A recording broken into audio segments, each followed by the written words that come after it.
স্বাগতম ক্রিক ফ্রেন্ডের নিয়মিত আয়োজন টোটাল ইম্প্যাক্টে। আমি সৈয়দ সামি আছি আপনাদের সঙ্গে। এসএ-20 নিলাম হবে 9 সেপ্টেম্বর।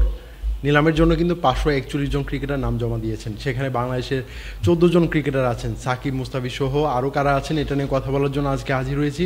আমার সঙ্গে আছেন মোহাম্মদ সাদমান। সাদমান, স্বাগত। ধন্যবাদ। এসএ-20 নিলামের শুরুতে কিন্তু 23-24 জন বাংলাদেশি ক্রিকেটার নাম জমা দিয়েছিলেন, সেটা কিন্তু একটু ছোট হয়ে এসেছে। আসলে বাংলাদেশি ক্রিকেটার যে এসএ-20তে খেলার একটা সুযোগ পাচ্ছেন, নিলামের নাম জমা দিচ্ছেন, সেখান থেকে আসলে কতজন সুযোগ পাবেন আপনার মনে হয়? না, বিষয়টা আসলে খুবই কঠিন। আপনি বলছিলেন যে 541 জন টোটাল ক্রিকেটার, সেখানে 300 জন হচ্ছে সাউথ আফ্রিকারই এবং 241 জন হচ্ছেন ওভারসিজ। কিন্তু 241 জনের মধ্যে 25টা স্লট আসলে রয়েছে যেখান থেকে নেওয়া হবে। হ্যাঁ, সো আমার মনে হয় যে জিনিসটা আসলে অনেকটাই কমপ্লিকেটেড হয়ে গেছে। 14 জন বাংলাদেশি ক্রিকেটার নাম দিয়েছেন, কিন্তু আমার মনে হয় না যে এতজন ক্রিকেটার আসলে সম্ভাবনা রয়েছে। এখানে সবচেয়ে বড় দুইটা নাম হচ্ছে সাকিব আল হাসান এবং মুস্তাফিজুর রহমান। সেখানে বড় বলার কারণ হচ্ছে এই দুজন নিয়মিত কিন্তু বাইরের ফ্র্যাঞ্চাইজি লিগগুলো খেলে থাকেন। এছাড়াও আরও যারা রয়েছেন, তানজিম সাকিব রয়েছেন, শাক মেহেদি রয়েছেন, তানজিদ হাসান তামিম রয়েছেন, শামীম হোসেন পাটোয়ারি রয়েছেন, তৌহিদ হৃদয়, হাসান মাহমুদ, জাকির আলী অনিক, তাইজুল ইসলাম, মেহেদি হাসান মিরাজ, শরীফুল ইসলাম, নাহিদ রানা এবং লিটন দাস।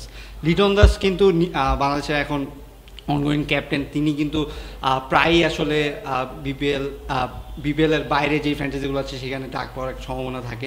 কিন্তু আপনি এইখানে যে যতটুকু আসলে ছোট মার্জিন, সেখানে যারা নিয়মিত খেলে তাদের সম্ভাবনাটাই বেশি থাকে। আমরা যদি সাকিবের কথায় যাই, সাকিব কিন্তু এখন সিপিএল খেলছেন এবং তিনি কিন্তু দুর্দান্ত ফর্মে রয়েছেন। গতকালকে কিন্তু 20 বলে একটা 50 করেছেন তিনি। তার খেলার সম্ভাবনাটা কিন্তু অনেক বেশি, কারণ আপনি সাকিবের বিপিএল খেলার সম্ভাবনাটা কম, যেহেতু তিনি দেশে আসতে পারছেন না।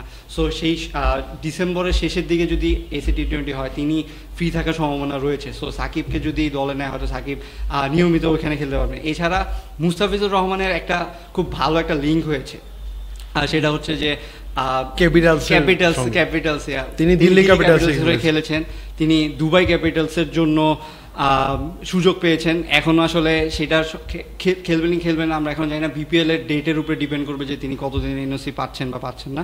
এরপরে প্রিটোরিয়াস ক্যাপিটালস রয়েছে, সেখানে যদি এই তিনি সুযোগ পান, তার এইখানে সুযোগ পাওয়ার সম্ভাবনাটা বেশি।